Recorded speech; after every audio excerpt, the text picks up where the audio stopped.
Rano, yang sombong di dalam hatinya, menghibur Elizabeth dengan munafik dan berkata, "Eliza, seperti kata pepatah, uang adalah sesuatu di luar tubuhmu. Jika polisi domestik mengambilnya, lebih baik bekerja keras di Amerika Serikat selama beberapa tahun lagi. Pasti ada kesempatan untuk kembali." Mata Elizabeth kosong, dan dia tersedak dengan sikap linglung dan dekaden.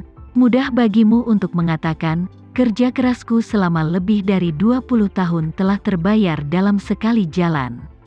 Ini berarti semua yang kulakukan sebelumnya sia-sia.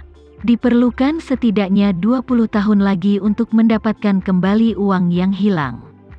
Bagaimana aku bisa memiliki begitu banyak 20 tahun?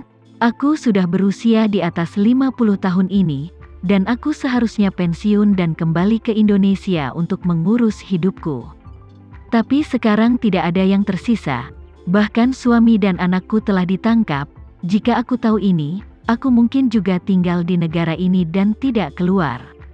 Saat dia mengatakan itu, dia menamparkan mulutnya dan meraung secara emosional. "Aku telah bekerja keras selama lebih dari 20 tahun sampai akhir, tetapi itu hanyalah sia-sia saja." "Lebih dari 20 tahun? Di mana aku? Apa yang sedang terjadi?" Alex yang berada di samping buru-buru menasihati, "Bibi Eliza, jangan impulsif. Kita masih memiliki bisnis yang harus dilakukan, dan prioritas utamamu sekarang adalah bergegas dan menghasilkan lebih banyak uang. Kalau tidak, suami dan putramu akan keluar di masa depan, dan jika kamu tidak punya uang, kamu tidak bisa kembali." Rano juga mengangguk dan berkata, "Ya, Eliza, untuk pencucian uang, hukuman maksimumnya adalah 10 tahun, kan? Jika mereka tampil lebih baik dan mengurangi hukuman, mereka hanya akan berusia 40-an, dan kurang dari 50 saat mereka keluar. Itu tidak terlalu buruk. Lagi pula, kamu punya 8, oh tidak, 9 cucu. Jika kamu tidak bekerja keras sekarang, apa yang akan mereka lakukan di masa depan?"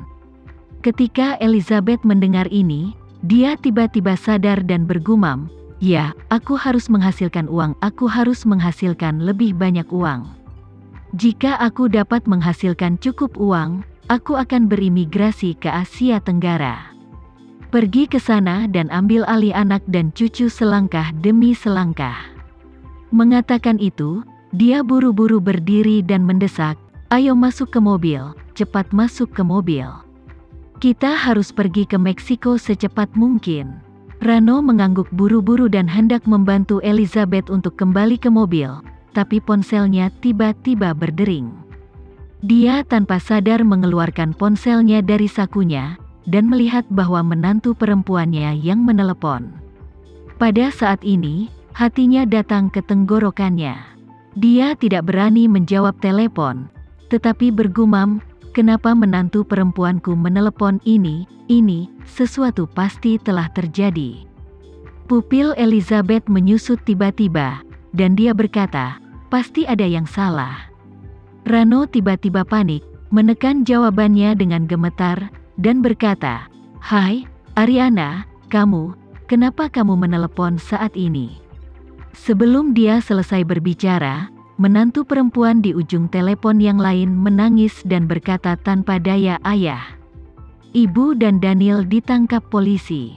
Polisi mengatakan mereka diduga melakukan pencucian uang. Mereka juga mengatakan bahwa aset keluarga akan disita. Apa yang bisa aku lakukan? Bisakah ayah kembali secepat mungkin dan memikirkan cara? Aku benar-benar tidak tahu harus berbuat apa sendiri." Rano, yang masih menertawakan Elizabeth di dalam hatinya, hanya merasa matanya gelap, dan dia kehilangan kesadaran dalam sekejap dan langsung jatuh ke tanah.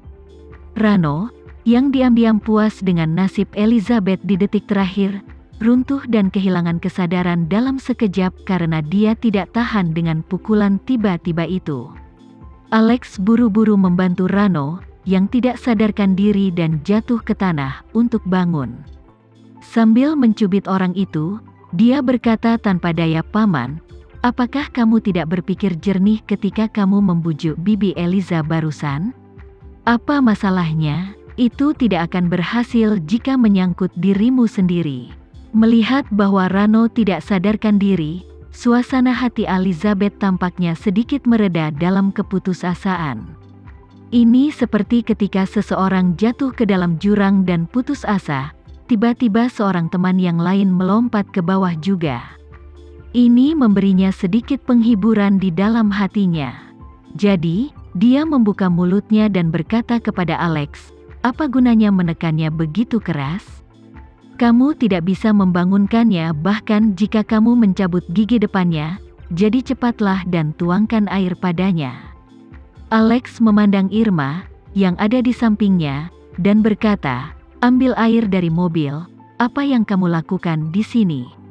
Irma di samping juga sedang terburu-buru, dan bergegas kembali ke mobil untuk mengambil sebotol air dan menyerahkannya pada Alex. Alex menuangkan air ke kepala dan wajah Rano, yang kemudian membangunkan Rano dari pingsannya. Begitu Rano membuka matanya, dia berteriak sedih, "Tuhan tidak adil. Kenapa semua terjadi padaku?" Elizabeth meliriknya dan berkata dengan dingin, "Aku tidak akan berbicara omong kosong lagi. Yang paling penting saat ini adalah menghasilkan uang terlebih dahulu, dan biarkan sisanya pergi." Mengatakan bahwa Elizabeth tidak menunggunya untuk merespon, dan berkata kepada Alex, "Kamu akan mengemudi dan biarkan dia beristirahat di belakang." Alex mengangguk buru-buru, lalu membantu Rano berdiri dan berkata, "Paman, aku akan membantumu duduk di mobil." Rano masuk ke mobil dengan putus asa, dan kemudian Alex masuk ke kursi pengemudi, dan menyalakan mobil untuk terus melaju menuju perbatasan AS Meksiko. Setelah mobil melaju keluar, Elizabeth di kopilot berkata dengan dingin, "Semakin aku memikirkan hal ini, semakin aku merasa ada sesuatu yang tidak beres." Alex bertanya padanya, "Bibi Eliza, apanya yang tidak beres?" Elizabeth berkata, "Jika hanya keluargaku yang bermasalah, kemudian mungkin saja sejumlah besar aset tak dikenal telah menarik perhatian polisi, tapi rumah Martin ribuan kilometer jauhnya dari rumahku, dan tidak masuk akal jika keluarganya juga mengalami musibah. Aku menduga ada semacam hubungan yang tak terhindarkan di balik situasi kedua keluarga." Rano, yang duduk di barisan belakang, berseru, "Eliza, apakah kamu mengatakan bahwa polisi di Indonesia sudah mengetahui identitas kita yang sebenarnya? Untuk front, jika mereka dapat menemukan informasi tentang Elizabeth, mereka secara alami akan mengetahui latar belakang Rano juga." Rano sebenarnya bukan nama sebenarnya. Nama aslinya adalah Andre Martin, dan tidak seperti Elizabeth, dia ditipu ke Myanmar Utara untuk melakukan penipuan beberapa tahun yang lalu untuk mencari nafkah. Namun, karena kecintaannya pada minum sepanjang tahun, kecepatan reaksi otaknya agak lambat, otaknya bodoh, dan karena dia tidak terlalu ahli dalam bisnis, dia tidak menghasilkan uang di Myanmar Utara dan hampir dipotong pinggangnya.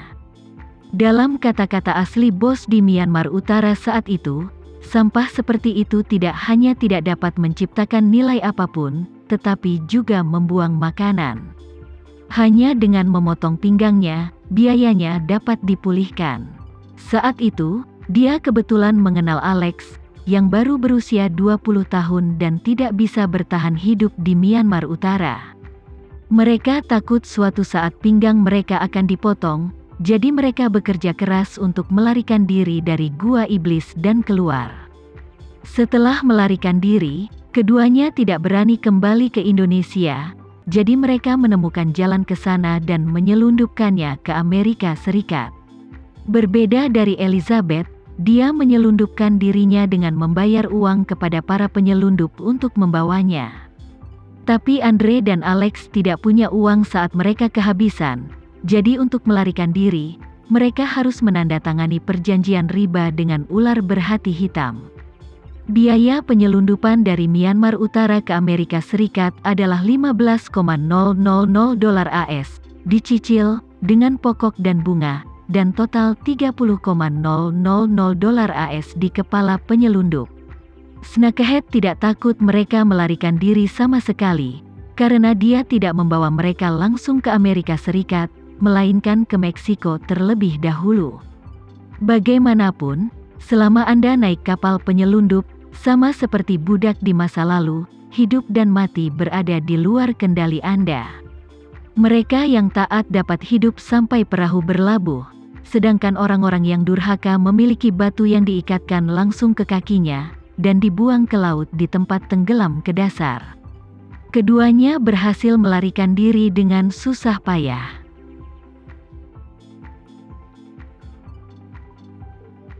Sekian dulu ya video kali ini, kita lanjutkan lagi videonya di lain waktu.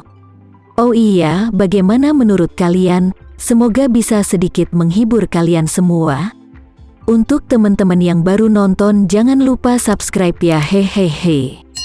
Dan kalau teman-teman ada yang ingin gabung langganan, bisa langsung gabung saja untuk dapat fitur yang menarik dan sedikit membantu Mimin. Terima kasih banyak sudah menonton, sampai jumpa lagi, bye.